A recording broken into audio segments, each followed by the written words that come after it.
Malam Bang. Selamat malam Bapak. Ya, Pak. Selamat Anda malam. Kristen? Kristen Pak Ustadz. Iya Kristen. Anda mau bertanya atau mau ditanya nih? Iya, jadi kemarin ngikutin live-nya Pak Ustadz. Jadi ada beberapa yang saya boleh catat gitu ya. Tapi mungkin yang mau kasih tanggapan aja nih soal Yesus manusia. Ya. Nah, manusia ciptaan kan gitu ya. Nah, jadi kalau dibilang bahwa kita diskusi aja ya, kalau debat nanti nggak kuat nih. Nggak kuat ya. Baik Pak, silakan. Kalau dibilang bahwa Yesus itu ciptaan, bukan Pak Ustadz. Bukan, karena Pak. Ya, jadi teman-teman nih yang khususnya yang Kristen juga biar memahami juga bahwa dia adalah firman yang menjadi manusia. Baik. Begitu Pak Ustadz. Bapak coba buka Wahyu 3:14 Pak. Ya, apa itu Pak kira-kira? Coba dibuka dulu. Wahyu 3 nomor 14. Bentar.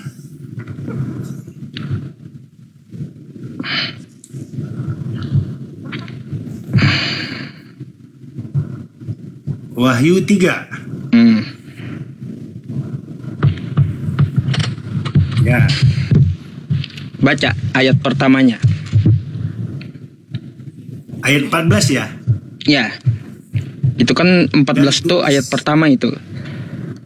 Dan tuliskanlah kepada malaikat jemaat di Laodikia, inilah firman dari Amin, dan saksi yang setia dan benar, dan permulaan dari ciptaan Allah.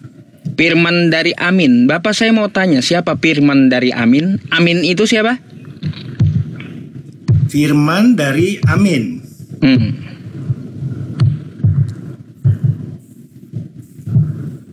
Amin ini siapa Pak Ustadz? Ya makanya saya tanya Anda Pak. Ya memang begini, kalau kita ada namanya Tritunggal karena Allah Bapa, Allah Anak, Firman yang menjadi manusia, dan Firman itu berada di tengah kita, kan gitu. Pak, Amin di situ saya kasih tahu ya Bapak ya. Amin di situ Yesus Pak ya. Nih. Terus?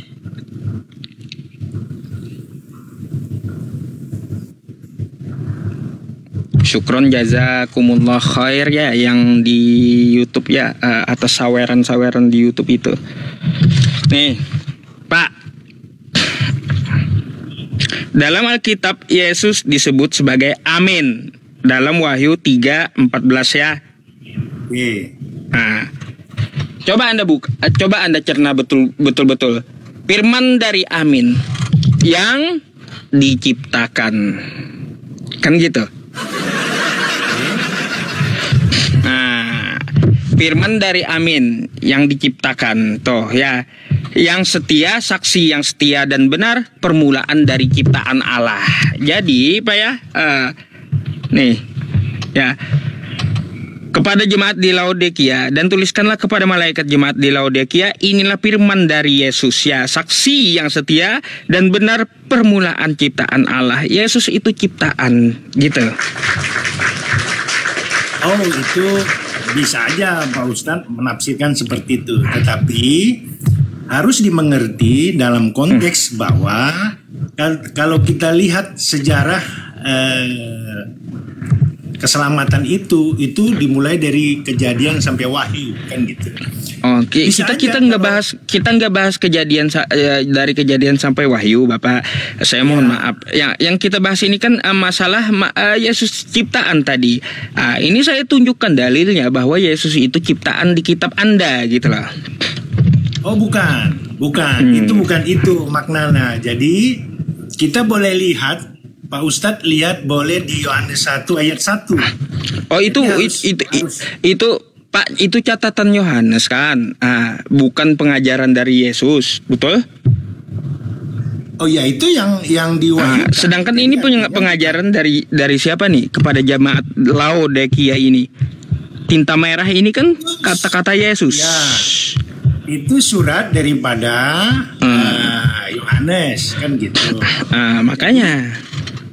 Nah, kerangka berpikirnya begini Pak Ustadz, kita berangkat daripada 1 Yohanes 1 itu ya dikatakan.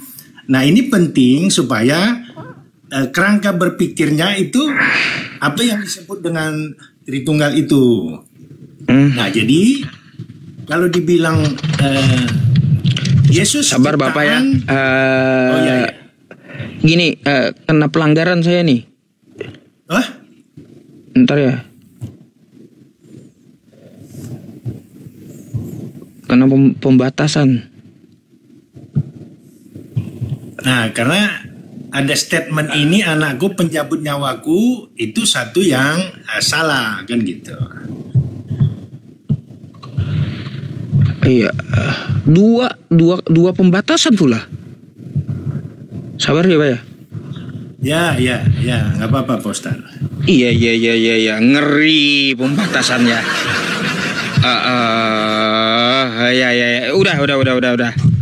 Ya, jadi diskusi ini ya, sekalian mungkin teman-teman yang memang konsep Tritunggal itu gampang-gampang susah Pak Ustaz. Jadi artinya memang penafsiran daripada Pak Ustadz sebagai yang Muslim ya sah-sah aja gitu. Tetapi perlu kami menjelaskan. Nah ini saya nggak begitu ahli, tapi pahamlah tentang konsep Tritunggal kan gitu.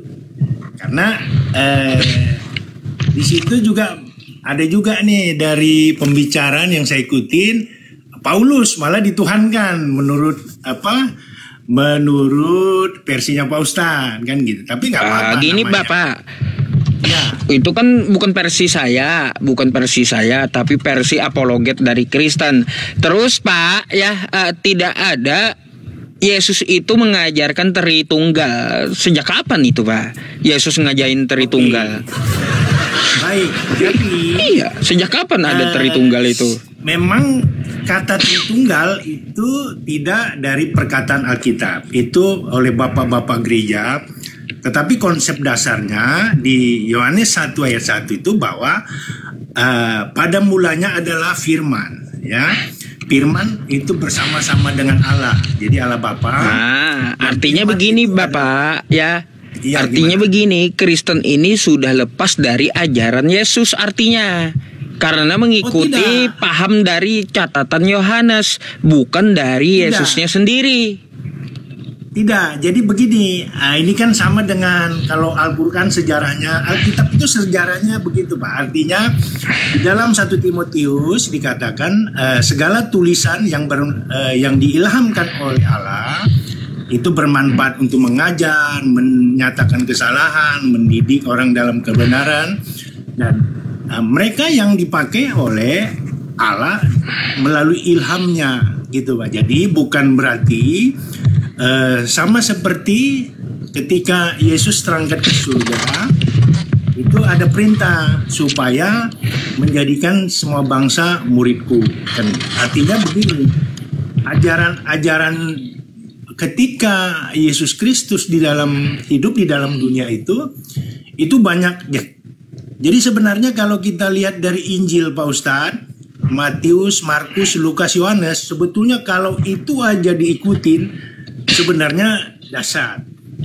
Tetapi dalam konteks Alkitab itu dimulai dari Kejadian supaya tahu Yesus itu datang untuk apa misalnya. Ya, jadi artinya kalau ya Jadi gini Pak, jadi gini, saya membawakan wahyu tadi menunjukkan kepada Anda bahwa Yesus itu ciptaan karena dia memang utusan gitu loh. Kan kita dapat lihat di perjanjian baru juga kan, di beberapa ayat, Bapa yang mengutus aku, dia yang bersaksi tentang aku, ya. Yohanes 17 nomor 3, aku ini utusan, kata Yesus. Kan kayak gitu. Banyak pengakuan-pengakuan Yesus. Makanya saya bilang Yesus itu ciptaan sesuai dengan Wahyu 3 nomor 14 tadi. Amin di situ adalah Yesus gitu loh Pak. Nah, terkait tentang masalah yang lain-lainnya itu doktrin. Anda memahami konsep ketuhanan itu ambilnya dari Yohanes bukan dari Yesus. Padahal Yesus berkata, "Hai Bani Israel, Tuhan Allah kita, Tuhan itu Esa." Nggak ada Yesus mengatakan, "Hai Bani Israel, ya Tuhan Allah kita 3 dalam 1." Nggak ada.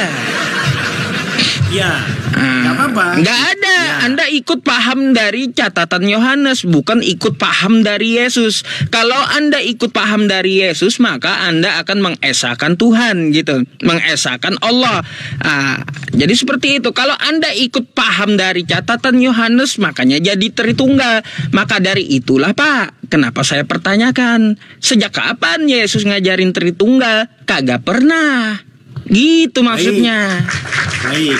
Jadi kata Tritunggal tidak ada terucap daripada Yesus Kristus, tetapi dari ajarannya ketika di dalam dunia itu menjadi catatan. Contohnya begini, Pak Ustadz ya, Punten nih. Jadi konsep di dalam Yesus itu firman yang menjadi manusia, memang kadang-kadang di kalangan Kristen juga karena belum kadang-kadang belum paham. Nah, di dalam 1 Yohanes 1 ayat 14 dikatakan, nah ini konsep dasarnya, firman itu telah menjadi manusia. Jadi artinya bukan dicipta, Pak Ustadz. Nah, dan diam di antara kita, artinya di tengah dunia ini, dan telah melihat kemuliaannya, yaitu kemuliaan yang diberikan kepadanya sebagai anak tunggal dan penuh kasih karunia dan kebenaran. Jadi artinya memang pemahaman yang seperti Pak Ustadz ya sah-sah aja. Ya artinya ketika berbeda iman itu ya sah-sah aja gitu. Apalagi Pak Ustadz sebagai apologet kan gitu ya. Tetapi konsep kalau dibilang kata Tritunggal nggak ada memang Pak Ustadz. Tapi Bapak-Bapak gereja melihat ajaran-ajaran ketiga dalam dunia itu bahwa dialah yang menjadi pertanyaan begini Pak Ustadz, kenapa firman itu perlu menjadi manusia? Kan begitu. Jadi kalau kita lihat makasih banyak riwayatnya dari Kejadian misalnya, kalau bangsa Israel itu misalnya kalau penebusan salah misalnya menebus boleh saya tanggapi dulu Pak sebelum ke penebusan gitu.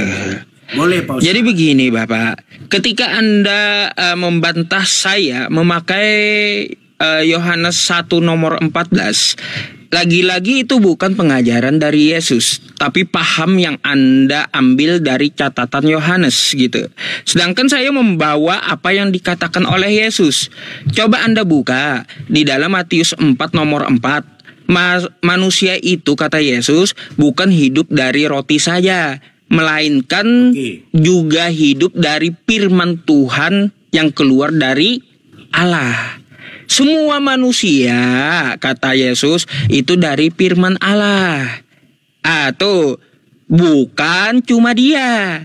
Makanya Anda buka Matius 4 nomor 4. Yang saya bawakan ucapan Yesus, bukan paham dari Yohanes gitu.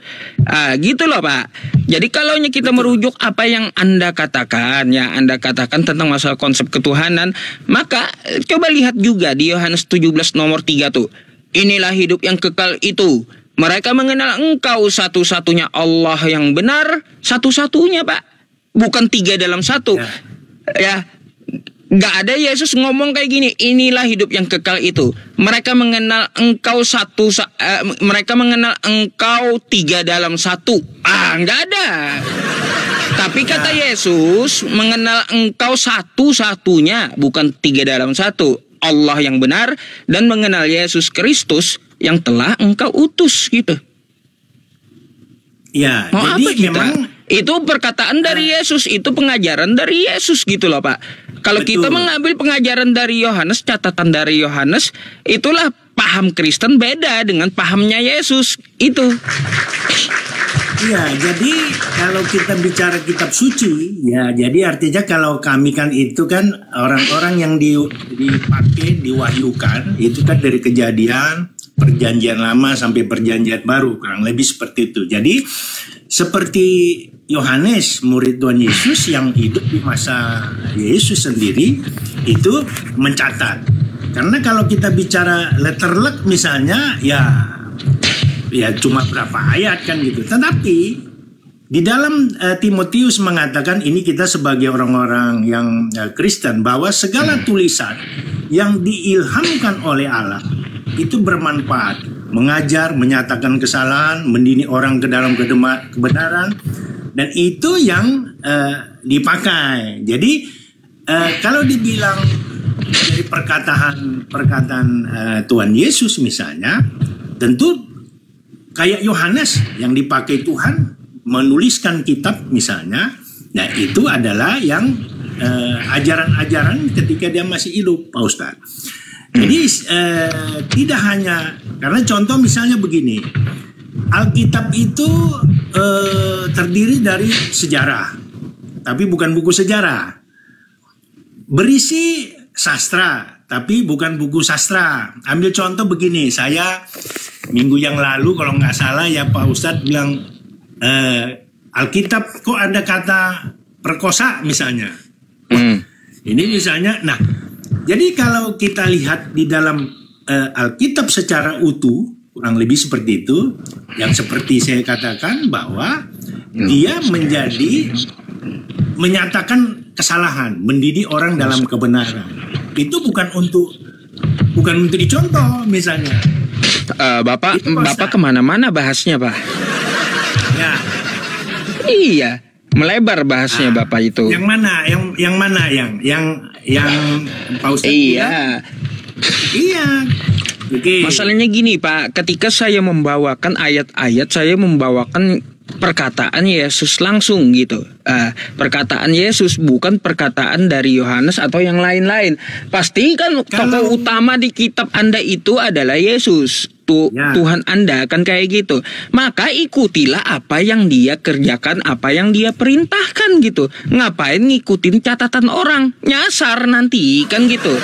Makanya saya bilang Bang makanya saya bilang Pak ya, gini, bahwa Kristen itu ya tidak mengikuti Yesus. Udah saya bilang sama teman-teman Kristen.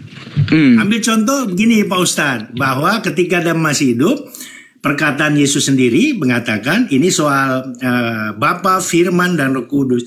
Aku dan Bapa adalah satu. Itu satu statement yang sudah sangat jelas soal Firman yang menjadi manusia itu Pak Ustadz. Oh, nggak bisa. Iya. Itu kalau kita melihat ke Yohanes 17 nomor 11 Bapak, ya murid-muridnya juga satu dengan Bapa di surga. Nggak bisa. Beda. Kalau di Yohanes 10:30 itu ya Bapa dan aku adalah satu. Maka kalau kita lihat Yohanes 17 nomor 11-nya, murid-murid dan Bapa adalah satu juga. Konteksnya beda Pak Ustadz. Jadi artinya kan Pak Ustadz bilang harus mengikuti perkataan. Nah ini kita ya artinya saling meluruskan. Jadi perkataan Tuhan Yesus sendiri bahwa Bapa dan aku adalah satu. Artinya itu yang menunjukkan kesatuan, bukan ciptaan Pak Ustadz. Jadi coba kembali ke karena Pak Ustadz kan sering manusia ciptaan, Yesus manusia. Nah ini meluruskan satu bahwa itulah kita orang Kristen ini seperti Bapa dan anak Pak Ustadz. Jadi misalnya saya dan Bapa adalah satu dalam konteks kita anak di dalam dunia ini, satu kesatuan yang begitu dekat. Tapi di dalam perkataan Yesus sendiri ada tertulis itu Pak Ustadz, bahwa di situ menunjukkan perkataan bahwa dia Allah, Firman yang menjadi manusia. Begitu Pak Ustadz.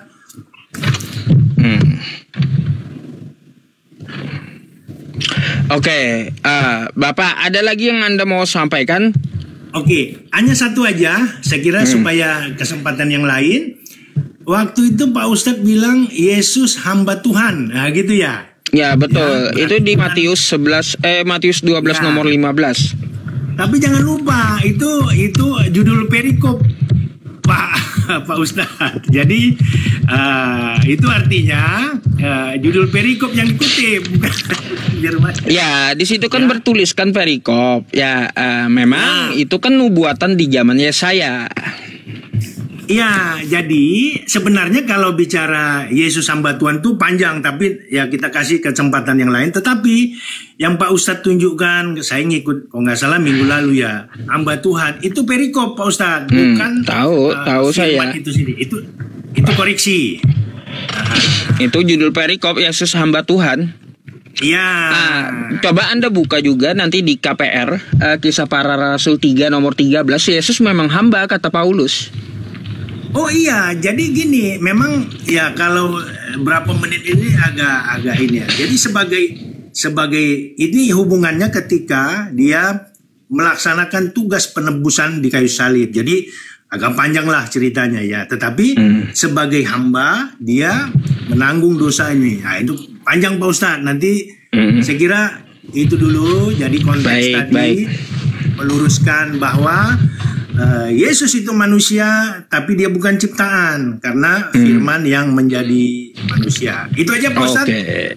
Oke, thank you Bapak ya diskusinya ya. Ya, untuk teman-teman lain yang Kristen, kalau agak kurang paham jangan masuk. Iya. Oke Pak Ustadz. Terima kasih Bapak diskusinya ya. Terima kasih. Oke. Iya.